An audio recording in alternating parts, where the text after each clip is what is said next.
Hola, ¿cómo están? En esta segunda entrega vamos a hablar sobre la fisiología. Como ya saben, en el video pasado hablamos sobre la anatomía, vimos el aparato locomotor, vimos sus características, qué es lo que componían al aparato locomotor.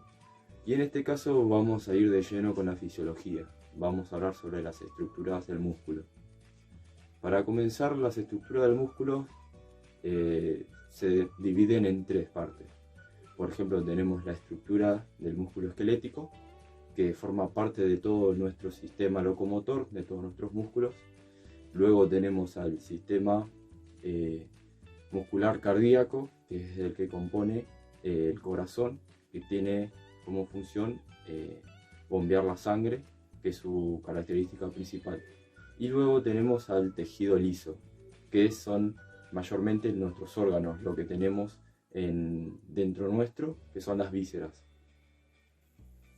Bueno, una vez dicho todo esto, pasaremos a definir o explicar sus características de cada uno.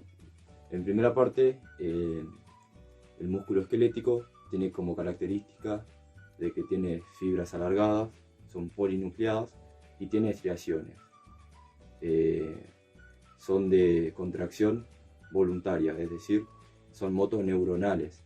Nosotros cuando queremos hacer una acción, lo hacemos porque nuestro sistema nervioso envía ese impulso para lograr realizar esa acción. Por ejemplo, una flexión o una extensión de brazo. En segunda parte tenemos a las células musculares cardíacas. Esta tiene también, como el primero, tiene estriaciones, pero la diferencia es que tiene como función la contracción vegetativa, es decir, que es una contracción que se da de forma automática. Y por último tenemos al tejido liso, que estas son mononucleados y tienen forma de saco o de bolsa. Antes de proseguir con el tema siguiente, pasaremos a explicar qué es una célula muscular. Una célula muscular es una miofibrilla que es de igual forma a una fibra muscular. Es decir, que son lo mismo, pero nada más que cambia el término. Esta fibra muscular conforma el músculo en su conjunto y esta misma tiene tres capas que cubren justamente a este músculo y que lo hacen en su conjunto. En primer lugar tenemos al epimicio, que es la parte más superficial del músculo. En segunda parte tenemos al perimicio, que es la parte media de la capa que separa los fascículos. Y por último tenemos al endomicio, que es la parte más interna. Bueno, ahora pasaremos a explicar el siguiente tema, que es la estructura muscular, la estructura de la célula muscular. Dentro de ella nosotros encontramos al sarcolema, al sarcoplasma, al núcleo, a las mitocondrias, a las miofibrillas, etc. Nosotros dentro de ese núcleo, de esa estructura, encontramos a un sarcómero. Este sarcómero está compuesto por la actina y la miosina. Esa actina y miosina son proteínas que a nosotros nos ayudará para poder contraer al músculo. Otro dato importante del sarcómero es que es una distancia entre dos líneas Z. Estas dos líneas Z la componen la actina y la miosina. Esta actina y miosina son dos filamentos que son distintos. Es decir, la actina es un filamento delgado y la miosina es un filamento grueso. También hay otros filamentos delgados que, por ejemplo, son la tropomiosina y la troponina, que estas ayudarán para que ocurra este deslizamiento para justamente esta contracción muscular. La proteína actina y miosina también tiene como función, como ya explicamos, la contractilidad, es decir, son proteínas contráctiles. Luego tenemos a la troponina y la tropomiosina, que son proteínas reguladoras. La proteína actina tiene como función recibir la cabeza de la miosina, porque ésta tiene un sitio activo para que pueda ocurrir este deslizamiento. La miosina tiene actividad ATPasa, donde ocurre justamente esta unión. Ya pasamos a explicar anteriormente sobre las estructuras de la célula muscular. Ya explicamos las proteínas que producen este deslizamiento, este acortamiento del músculo. Ahora vamos a explicar el mecanismo del cual sucede detrás de todo esto. Los iones de calcio se unen a la troponina. Esto genera un movimiento en la tropemiosina, que a su vez se une a la cabeza de la miosina. Esto producto de que un ATP se une a esa cabeza y genera esta actividad. Luego, en esa actividad se produce una hidrólisis, que es un desligamiento, esta ruptura, y que en consecuencia deja un ADP. Al unirse con la actina, desecha un fosfato inorgánico. Esto genera una unión entre ellas y por lo tanto genera este deslizamiento entre la actina y la miosina. Esta unión de la actina en la cabeza de la miosina funciona en cadena, es decir, tiene un ciclo que se repite nuevamente. Una vez que ocurre todo este procedimiento, una vez que se contrae este músculo, vuelve a surgir de nuevo este ciclo. De esta forma explicamos cómo el sarcómero se acorta tras esta mecánica de estas proteínas que funcionan. También estas contracciones, o mejor dicho, estos deslizamientos son también producto de un impulso nervioso y también por esa liberación de calcio que tiene este deslizamiento. Bueno, ya pasamos a explicar la mecánica del deslizamiento del sarcómero. Ahora pasaremos a explicar la contracción del músculo esquelético. ¿Qué es una contracción? ¿O a qué nos referimos cuando hablamos de la contracción del músculo esquelético? Primero que nada es un fenómeno mecánico que tiene nuestro cuerpo, que funciona o que nosotros recibimos a través de un impulso nervioso, de una motoneurona alfa y una fibra muscular. En base a esto ocurre una unión neuromuscular, es decir, que se liberan neurotransmisores, que estos son encargados de potenciar la acción del movimiento del músculo.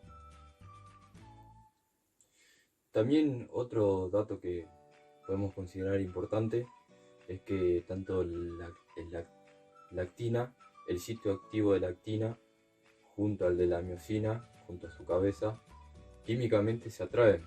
Por esa razón es que ocurre este deslizamiento. Por último, otro dato también que es importante, el ATP es fundamental para que puedan ocurrir estos puentes cruzados, es decir, esta unión de la actina y la miosina para sus deslizamientos. Por otra parte, nos abocaremos nuevamente, pero esta vez más de forma profunda, sobre el impulso nervioso. Como ya sabemos, el impulso nervioso es aquella orden, aquella descarga eléctrica que nuestro cuerpo recibe para poder contraerse, para poder realizar algún movimiento. Dentro de ese impulso nervioso encontramos a la membrana, una membrana especial que tiene diferencia de carga positiva y negativa, tanto en el interior como en el exterior.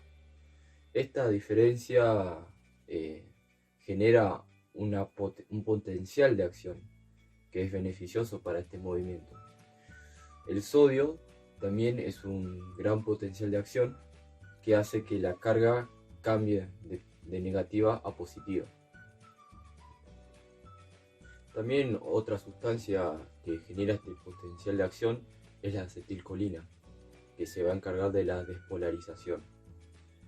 Ahora de forma más resumida, vamos a explicar las secuencias de esta mecánica de deslizamiento. En primera parte tenemos al reposo, que encontramos a la actina y a la miosina que están separadas, es decir, dentro de este reposo no hay actividad, no hay contacto alguno entre esas proteínas, por lo tanto no hay una actividad o impulso eléctrico que haga que ocurra una actividad o que haya un deslizamiento. Luego viene la estimulación, que es donde ahí empieza a generarse esta actividad, los impulsos eléctricos empiezan a comenzar, empiezan a enviar esa señal de acción para que la cabeza de la miosina entre en funcionamiento respecto a los filamentos delgados. Luego de esto entramos en la etapa de la contracción, que es una vez cuando ya los iones de calcio ya son liberados, es decir, ya ocurre este encuentro entre estas dos proteínas, entre este filamento delgado y grueso que son la actina y la miosina, y por lo tanto ocurre esta unión de estos puentes cruzados para poder que ocurra la contracción. El sarcómero se acorta y luego viene la otra etapa, que es la de recarga. En esta parte la miosina y la actina se disocian, es decir, que se separan, para que vuelva a ocurrir este nuevo ciclo de unión.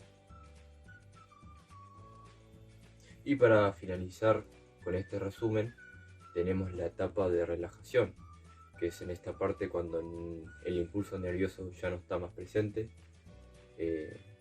cuando la miosina y la actina quedan en ausencia de actividad, esperando un nuevo impulso eléctrico o un nuevo ATP para que pueda iniciar de nuevo este ciclo.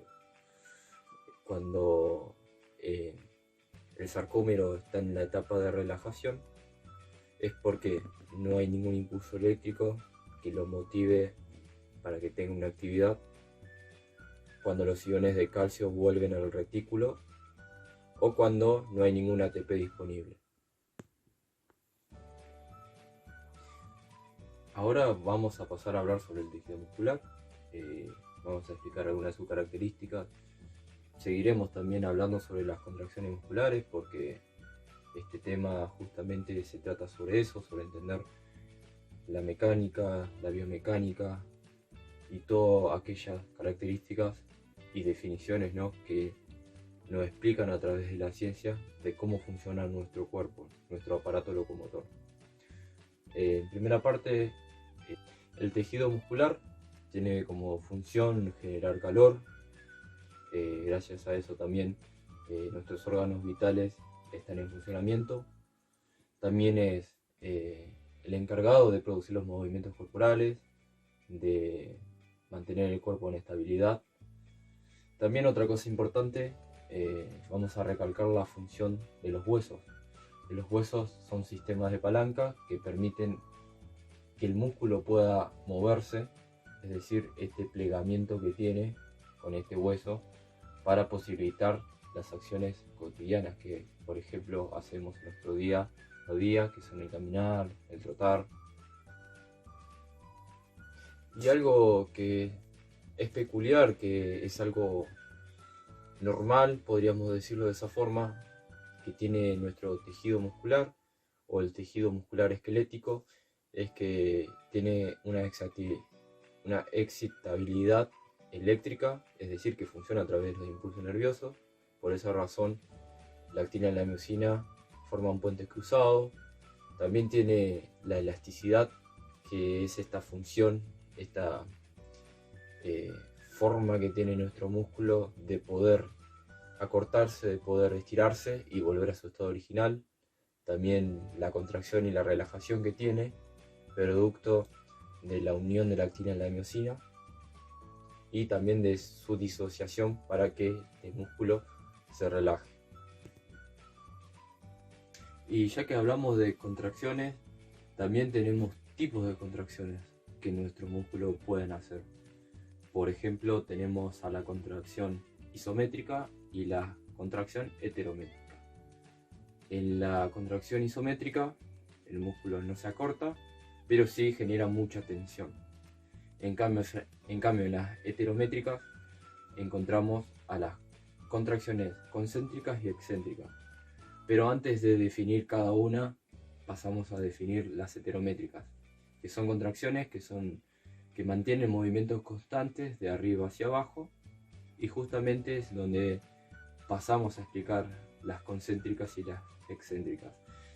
Por un lado tenemos a las concéntricas, que son aquellas que nuestro músculo vence una resistencia, es decir, se acorta, los puntos de inserción se acercan, las caras anteriores también, y en cambio en las excéntricas el músculo se alarga, se estira.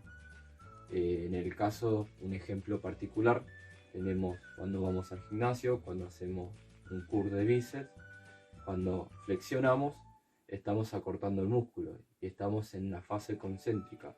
En cambio, cuando estamos en la fase excéntrica, el peso, esa resistencia, vence a la fuerza que nosotros ejercemos, y tanto el músculo pierde esa contractibilidad de la parte concéntrica y se vuelve y se alarga.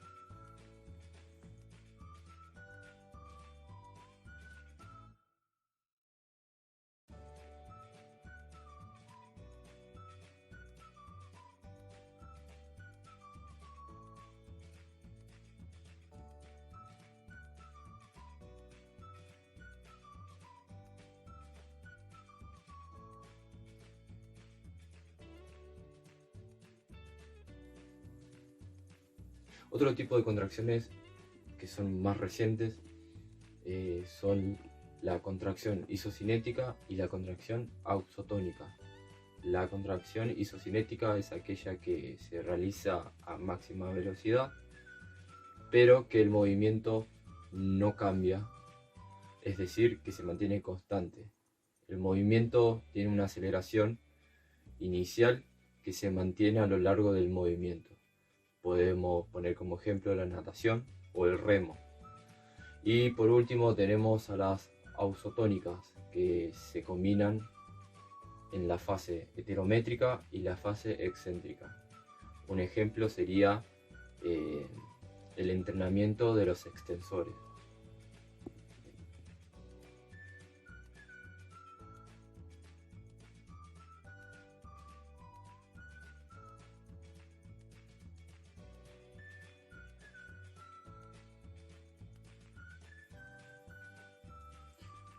Dentro de las contracciones también es importante resaltar las propiedades del músculo, es decir, por qué se pueden contraer, por qué algunos músculos son más contráctiles que otros, y eso tiene una explicación.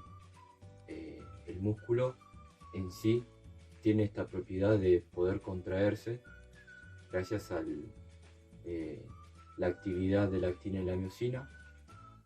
También tiene la característica de que es elástico, es decir, que puede volver a contraerse, se puede alargar y puede volver a su estado original. Es distendible también porque puede generar un acortamiento, pero sin embargo, este también tiene como función de volver a su sitio original, pero con una condición de que, dependiendo de la ejecución que hagamos, puede ser que ésta se mantenga tal y como quedó. También otra característica es la distensibilidad, es decir, nosotros estiramos al músculo, pero ésta no vuelve a su estado original, es decir, que es una contracción remanente que tiene esta propiedad del músculo. Por otra parte, también tenemos a los compuestos mecánicos del músculo, que por ejemplo hay algunos que son activos, es decir, que son contráctiles, algunos son pasivos, no son contráctiles. También tenemos dentro de esas propiedades, dentro de ese compuesto, tenemos al tejido elástico del músculo, que es aquella que le da forma, es decir, que gracias a ese tejido elástico nosotros podemos contraer el músculo sin que éste pierda forma, porque sin ese tejido elástico nuestro cuerpo, al realizar un movimiento, al contraer o al alargarse, perderá forma. También otros componentes del músculo son que se pueden encontrar en serie o en paralela. En serie tenemos a los tendones, por ejemplo, y en paralelas tenemos los ya mencionados epimicio, perimicio y endomicio. También tenemos a este tejido elástico que tiene como función brindar un almacenamiento y brindar también protección. Vamos a pasar a explicar sobre el sarcómero, tanto en serie como en paralela. En serie, por ejemplo, tenemos al sarcómero, que está compuesto por estas fibras musculares y que por el trabajo que nosotros hagamos, por ejemplo la hipertrofia, esta fibra muscular se va a potenciar, se va a volver potente ante esta acción y va a generar mayor fuerza ante cualquier resistencia. Y por otro lado tenemos al sarcómero en paralelo, que este va a generar mayor velocidad al momento de generar un movimiento o de contraerse. Bueno, ahora llegamos a la parte final de este video, donde hablaremos sobre el último tema que nos compete a este video sobre fisiología, sobre esta estructura muscular que fuimos desarrollando. Y esta vez vamos a hablar de la fuerza. Para entrenar la fuerza hay distintas metodologías. Por ejemplo, tenemos dos, que son la del entrenamiento de hipertrofia o mismo el entrenamiento de fuerza. La diferencia entre una y otra es que en el trabajo de hipertrofia nosotros buscamos fatigar al músculo, buscamos entrenar justamente para el aumento del volumen de estas fibras musculares, para el mayor reclutamiento de la misma, y esta se basa en entrenamiento de repeticiones medias con poco peso. En cambio, en el entrenamiento de fuerza nosotros nos vamos a focalizar en generar nuevas miofibrillas, una mayor densidad dentro de ellas, para generar nuevas conexiones también a nivel nervioso, que va a ser fundamental para el aumento de las mismas. El sistema nervioso central va a ser el encargado principalmente en generar este estímulo. Tanto en uno y otro se gana fuerza, pero de forma más considerada. Es decir, nosotros en el entrenamiento de fuerza nos focalizamos en ese aumento de densidad de las miofibrillas, y en cambio en el otro buscamos el aumento del volumen, del tamaño muscular. Los factores justamente de la fuerza que nosotros vamos a generar van a estar ligadas a factores hormonales, a factores biológicos, a factores también metodológicos del entrenamiento, entre otras. También en la fuerza también está determinada por el tipo de fibra que genéticamente nosotros poseemos. Claramente está que nosotros no podemos modificar nuestras fibras porque ya genéticamente ya predisponemos de esa fibra, que nosotros con el tiempo podemos entrenarlas para poder mejorarlas, para poder potenciarlas en el deporte que hacemos. Existen dos tipos de fibra. Tenemos a la fibra tipo 1 y tenemos a la fibra tipo 2, que estas se dividen en A y B. En primera parte tenemos a las fibras tipo 1, que son fibras de contracción lenta, son de menor diámetro, son oscuras, y que están más presentes en deportistas que se dedican a la maratón. Estas fibras están compuestas por mioglobina, son altamente resistentes a la fatiga, por eso es que son fibras lentas, tienen alta cantidad de mitocondrias y están predispuestas a la resistencia de la fatiga, es decir, a tener un mayor aguante en cuanto a la actividad.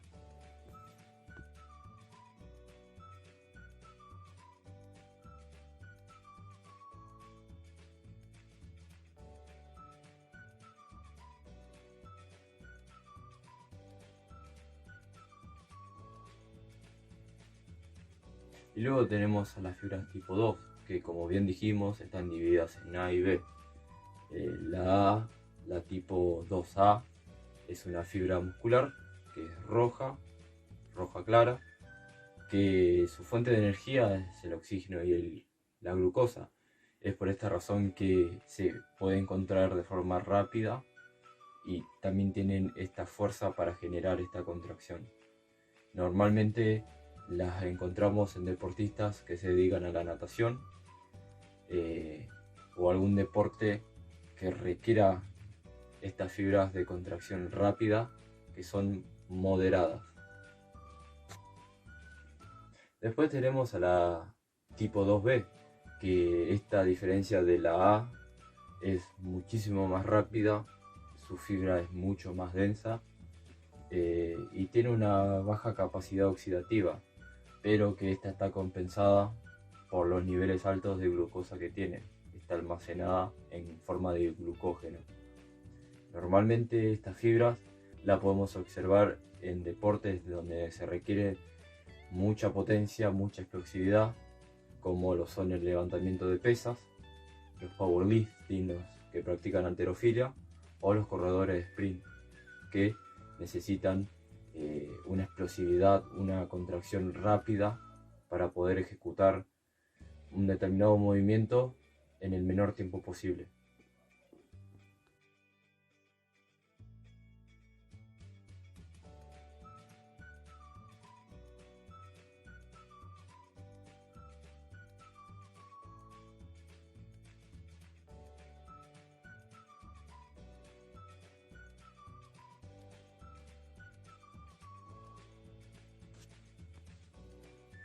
Nosotros, para entender un poco de cómo funcionan estas fibras, tenemos un orden de reclutamiento de las mismas. Es decir, que nosotros utilizamos estas fibras dependiendo de la actividad, dependiendo de la intensidad en la cual nosotros nos estemos enfocando. Damos un ejemplo claro, por ejemplo, un deportista que está en el gimnasio y está haciendo un press de banca. Esa persona, si hace un press de banca con menos del 75% del peso que pueda levantar, lejos del IRM, por ejemplo, con el 20% del peso que pueda levantar, utilizará la fibra tipo 1, que es de contracción lenta, como ya dijimos, ya que no necesita mucha explosividad, mucha intensidad de la misma. En cambio, cuando este le añade un poco más de peso y se acerca casi al 50 al 60% del IRM, va a utilizar la fibra tipo 2A, que es de contracción rápida, pero que no requiere mucha explosividad, como por ejemplo si llega al 100% de esa IRM o casi a ese 100%, donde necesitará justamente, ¿no?, esta fuente de energía, que es la glucosa, almacenada en forma de glucógeno, para poder realizar esta actividad de forma rápida y eficaz. Y ya que estuvimos hablando sobre el entrenamiento de estas fibras, podemos también hablar sobre los tipos de hipertrofia que hay, que son el entrenamiento o, por ejemplo, la hipertrofia sarcomérica o la hipertrofia sarcoplasmática. Esto ya más o menos lo hemos explicado anteriormente, pero ahora pondremos ejemplos más claros. En la hipertrofia sarcomérica, nosotros nos vamos a encargar de entrenar las fibras con un peso del 85% cercano al IRM. Es decir, nosotros nos vamos a enfocar en el aumento del grosor de nuestras miofibrillas o fibras musculares para una mayor fuerza.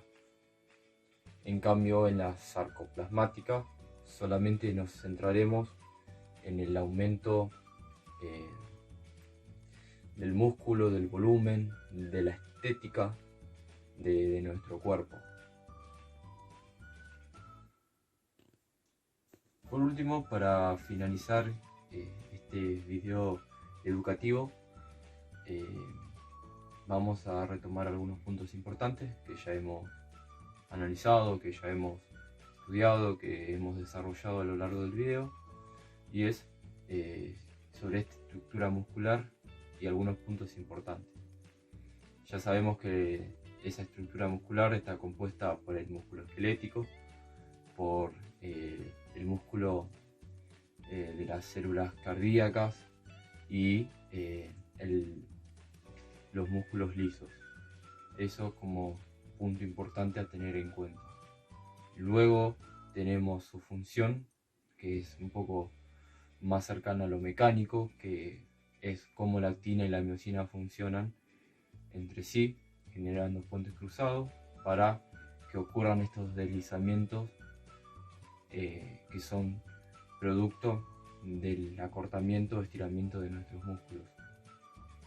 Por otro lado, hablando un poco sobre los componentes de nuestro músculo, sabemos que gracias a la actina y a la miosina, estas dos proteínas que se unen para que ocurran este deslizamiento del músculo,